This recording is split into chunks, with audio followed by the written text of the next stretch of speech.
So imagine a figure who is somehow simultaneously featured right there on the crowded, colorful cover of the Beatles' Neat Pepper album and casually name-dropped in songs by David Bowie. Right. But then at the same time, this same guy was officially dubbed the wickedest man in the world by the British press. Which is quite the title to hold. I mean, right. And then layered underneath all of that massive pop culture notoriety, he was highly rumored to be this, like, globe-trotting spy for British intelligence. It just sounds like a completely fabricated persona, you know, like some over-the-top comic book villain that was just constructed by a committee. Yeah, exactly. But today's deep dive is into the very real and, well, very chaotic life of Aleister Crowley.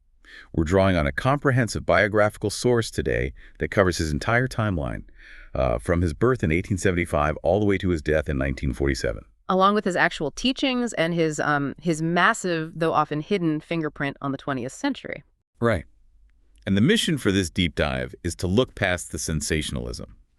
You know, we want to strip away the whole dark magic stereotype, the tabloid headlines, and just understand who this man actually was, what he genuinely believed, and how he managed to architect the modern occult underground. Yeah, because there are so many endless rumors to cut through. Okay, let's unpack this. To understand how someone becomes a countercultural icon of that sheer magnitude, I mean, we really have to establish the baseline of what they were rebelling against in the first place. Oh, absolutely. And for Crowley, that rebellion was forged in an incredibly restrictive childhood. Right, because he wasn't born in Aleister Crowley, was he? No. He was born Edward Alexander Crowley in 1875 into the Plymouth Brethren. Which is a fundamentalist sect. Right? Yeah, a deeply austere Christian sect. His father had actually made a substantial fortune in the brewing business, which, you know, allowed him to retire early and become a traveling preacher. Okay, so the atmosphere at home must have been intense. Intensely dogmatic. I mean, his father enforced a strict routine where Edward and his mother had to read a chapter of the Bible every single day, immediately after breakfast. No exceptions. Wow. But that whole structure kind of collapses when Crowley is 11, right? Because his father dies. Yes, of tongue cancer. And after that, the absolute rebellion just takes hold. He practically goes to war with the morality of his upbringing. He starts, like, pointing out biblical contradictions to his teachers. Yeah. Just actively flouting Victorian norms wherever he can. Exactly. And his behavior gets so extreme that his mother is completely distressed by it. She actually starts calling him the beast, you know, directly invoking the Book of Revelation. Which is just wild for a mother to call her kid. Yeah. She intended it as the ultimate reprimand, obviously. Right, but it completely backfired. He absolutely embraced the moniker. He loved it. He really did. He adopted the identity of the beast, utilizing it as this foundational piece of his public persona. And he didn't just stop at a nickname either. I mean, he reinvented his core identity, dropping Edward Alexander entirely to become Aleister. And the mechanics of that name change are just, they're fascinating to me. Because you'd think he chose Aleister for some, like, ancient, deeply esoteric reason. You would think so, yeah. But he didn't. He chose it because he read this linguistic theory suggesting the best names for achieving historical fame followed a specific poetic meter. Right, a dactyl followed by a spondee. Yeah, like a rhythmic structure like the name Jeremy Taylor or, you know, Aleister Crowley. He's literally engineering his identity for maximum visibility. It feels incredibly modern, almost like a contemporary influencer optimizing a social media handle for the algorithm or something. That's a great way to put it. Which really raises the question for me, was Crowley actually driven by a genuine mystical pursuit from day one? Or was he just this wealthy kid with a massive edgelord complex looking to provoke society? Well, the historical record suggests it was a complex blend of both, actually. His inherited wealth undeniably insulated him from the consequences of public outrage. Right, he had that safety net. Exactly. It afforded him the immense privilege to openly explore his bisexuality, to publish erotic poetry, which, by the way, had to be printed abroad just to bypass British censors, and to travel the globe without ever needing to worry about employment. So he definitely was an attention seeker playing with fire. He was. However, dismissing him as a mere provocateur ignores his terrifying level of focus. Oh, totally. Because whatever he pursued, he applied this brutal intensity to it. I mean, when he took up chess at Cambridge, he practiced for 2 hours a day. And became president of the club. Right. So it wasn't just dabbling. Not at all. He applied that exact same rigorous, conquering mindset to esoteric studies, and, surprisingly, to physical extreme sports. He didn't just want to break Victorian rules. He wanted to master the systems he was studying, whether that was a magical order or a mountain range. Right, so let's trace how that ambition plays out. Starting in 1898, he joins the Hermetic Order of the Golden Dawn, which was this highly influential secret society in London. Yes, very prestigious in occult circles. But he doesn't just study quietly in the back row. He rapidly climbs the ranks, alienates prominent members like the poet W.B. Yeats with his completely abrasive attitude, and ultimately precipitates a literal turf war. A physical altercation. Yeah. He physically attempts to seize the vault of the Adepts' temple space on Blythe Road under the orders of a rival faction leader. And he was entirely ostracized from the group following that incident. He lacked the collaborative spirit required to function within an established hierarchy. He didn't play well with others. Not at all. And we see this exact same fatal flaw translate directly to his mountaineering career.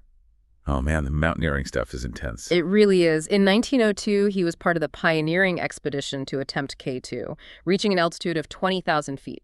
So he clearly proved he had the physical stamina, but his temperament was a massive liability. And that liability becomes deadly in 1905, right, on Kanchenjunga in the Himalayas. Yes, tragically. Because Crowley's absolute refusal to compromise or even listen to his team just leads to a full-on mutiny.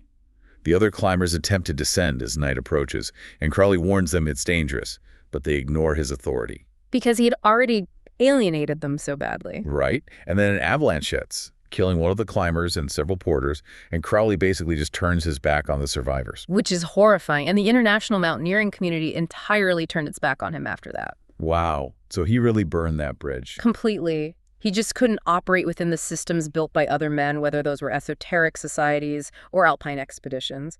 To achieve the dominance he craved, he realized he had to build his own system. And the catalyst for that new system occurred slightly earlier, right? Sort of bridging his time between those mountain expeditions. Yes, during his 1904 honeymoon in Cairo, Egypt. Okay, so he's traveling with his new wife, Rose Kelly. And they are allegedly pretending to be a prince and princess. Naturally. And Rose, who had no previous interest in the occult whatsoever, just begins slipping into spontaneous trances. Right. She tells Crowley, "They're waiting for you," and guides him to a nearby museum exhibit. This is where it gets crazy.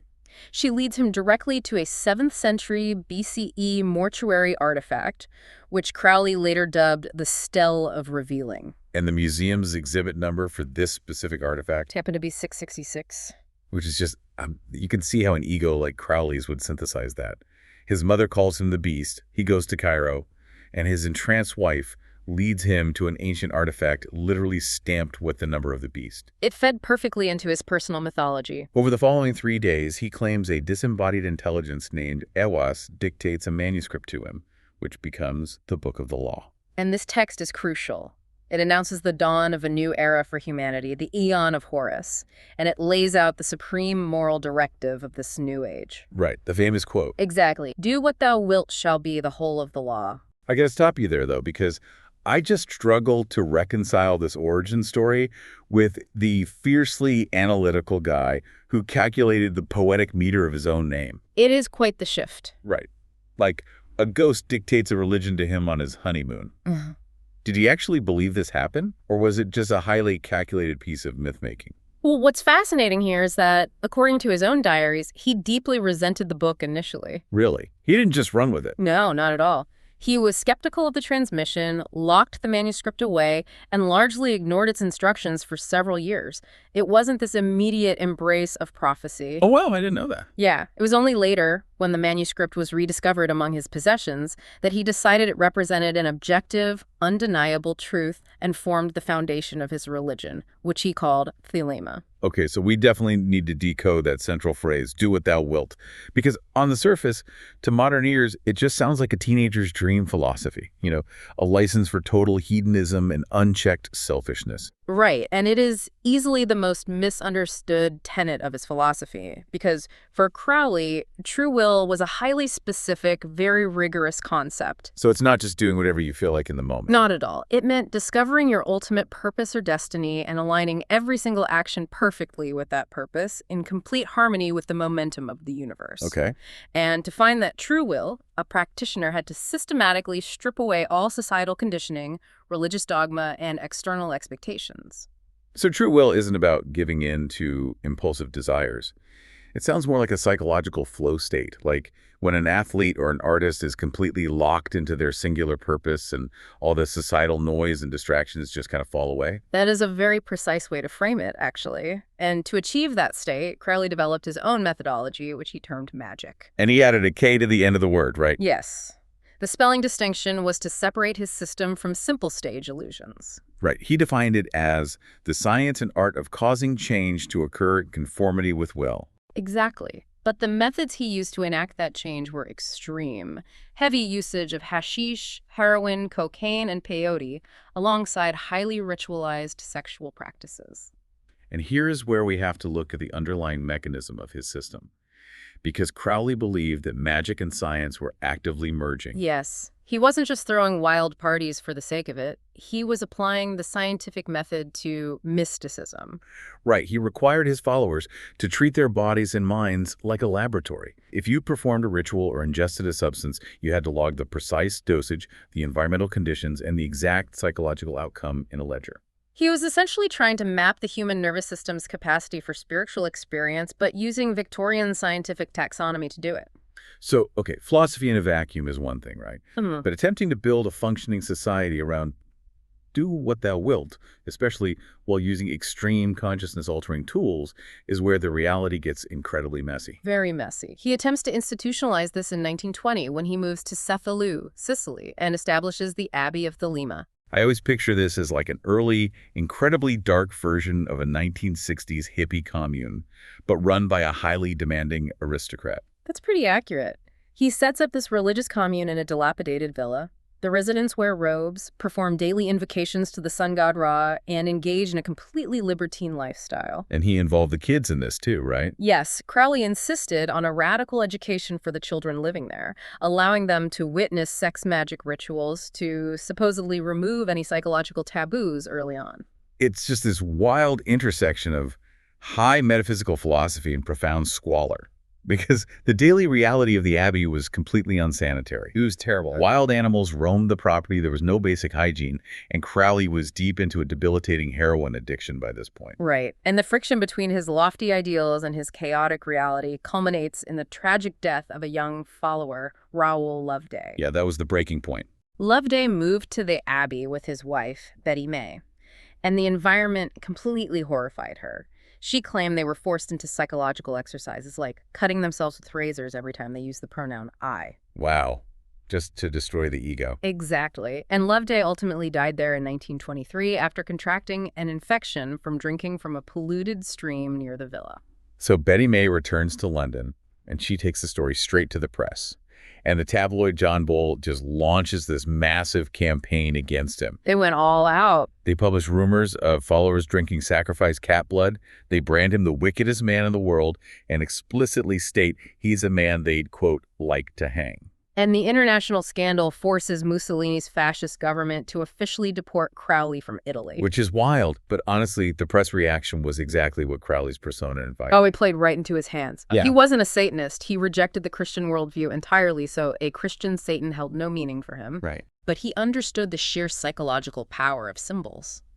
He leveraged satanic imagery specifically because it short-circuited the rational minds of the establishment. It was a tool. Yes, a tool to break down the Victorian societal norms he so deeply despised. But the notoriety turned him into a pariah.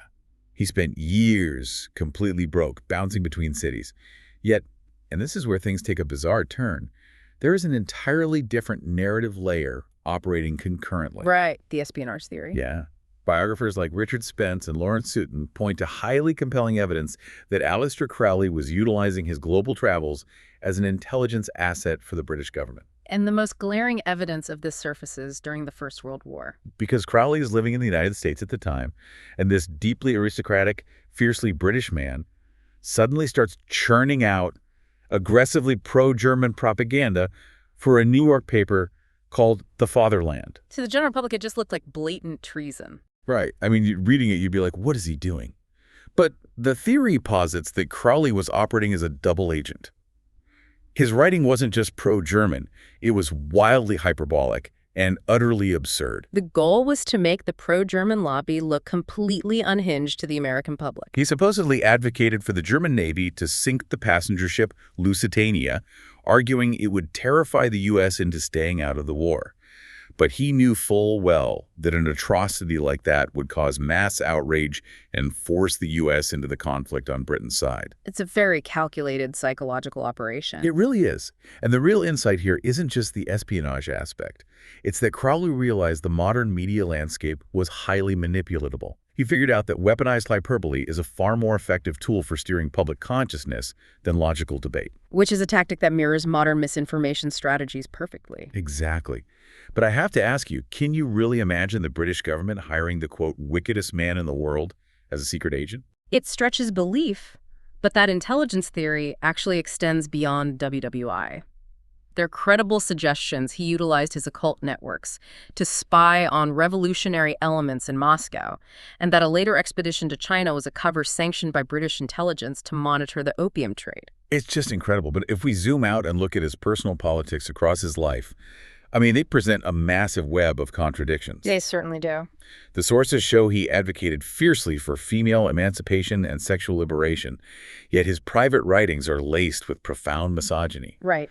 He praised the cultural superiority of certain ethnic groups while simultaneously using vile, racist, and anti-Semitic slurs against his own colleagues. And synthesizing those contradictions requires looking at his ultimate objective.